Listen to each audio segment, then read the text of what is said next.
Halo Sobat Pembelajar, dalam video ini, kita akan membahas kerangka hukum yang baru diberlakukan yaitu Undang-Undang Nomor 1 Tahun 2022 tentang hubungan keuangan antara pemerintah pusat dan pemerintah daerah. Undang-undang ini diberlakukan untuk menyelaraskan pengelolaan keuangan pemerintah daerah di Indonesia. Mari kita mulai.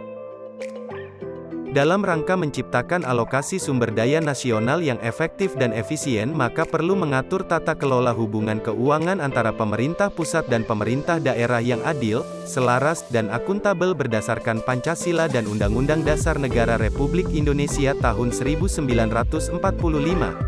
Sehubungan dengan hal tersebut, Presiden telah menetapkan Undang-Undang Nomor 1 Tahun 2022 tentang hubungan keuangan antara pemerintah pusat dan pemerintah daerah pada tanggal 5 Januari tahun 2022.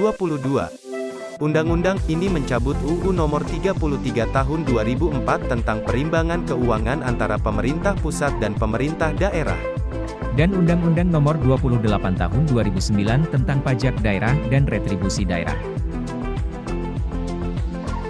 Ruang lingkup hubungan keuangan antara pemerintah pusat dan pemerintah daerah meliputi 1. Pemberian sumber penerimaan daerah berupa pajak dan retribusi 2. Pengelolaan transfer ke daerah 3. Pengelolaan belanja daerah 4. Pemberian kewenangan untuk melakukan pembiayaan daerah dan 5. Pelaksanaan sinergi kebijakan fiskal nasional. Terdapat 4 pilar yang melandasi penyusunan undang-undang ini. Pilar pertama meminimalisir ketimpangan vertikal antar jenjang pemerintah pusat, provinsi, kabupaten dan kota, serta ketimpangan horizontal antar pemerintah daerah. Pilar yang kedua adalah pengembangan sistem pajak daerah dengan mendukung alokasi sumber daya nasional yang lebih efisien yaitu melalui harmonisasi pengaturan perpajakan pusat dan daerah yang mendukung dunia usaha dan mengurangi retribusi atas layanan wajib serta opsen perpajakan antara provinsi dan kabupaten atau kota yang menggantikan skema bagi hasil.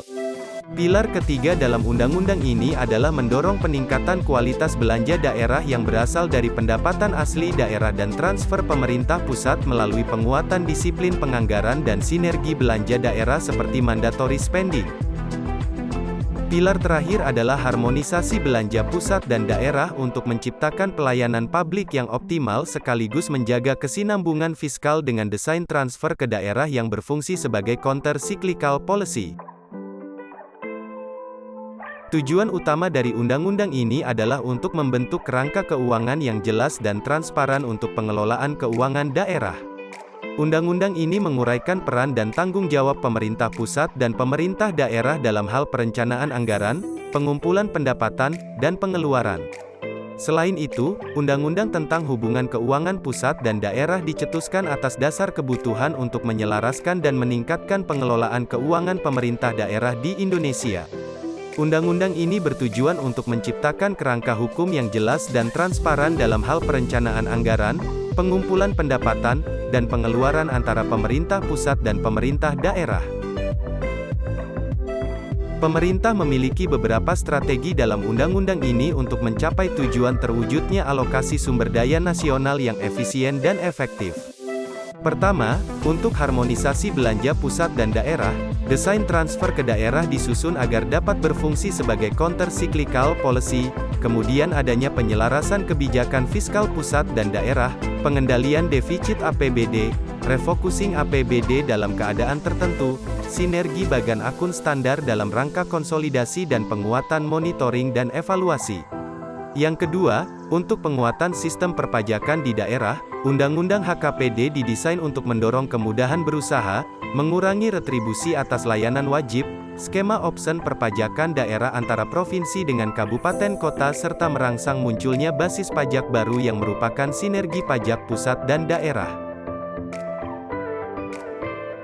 Ketiga, untuk meminimalisir ketimpangan, telah disusun formulasi DAU yang lebih presisi dan memperhatikan karakteristik daerah, DAK yang berfokus pada prioritas nasional, pembentukan dana abadi daerah, hingga sinergi pendanaan lintas sumber.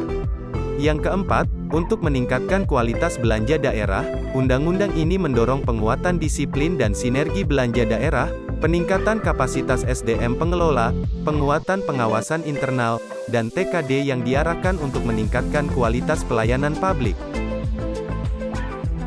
Implementasi yang baik akan memberikan manfaat nyata dalam pengelolaan keuangan pemerintah daerah, penggunaan dana publik yang lebih efisien, serta meningkatkan pembangunan daerah yang berkelanjutan. Diharapkan semua pihak terlibat dapat bekerja sama dan menjalankan tugasnya dengan penuh integritas, transparansi, dan akuntabilitas guna mencapai tujuan pembangunan nasional yang lebih baik. Semoga video ini informatif dan bermanfaat untuk sobat pembelajar semua ya. Terima kasih telah menonton.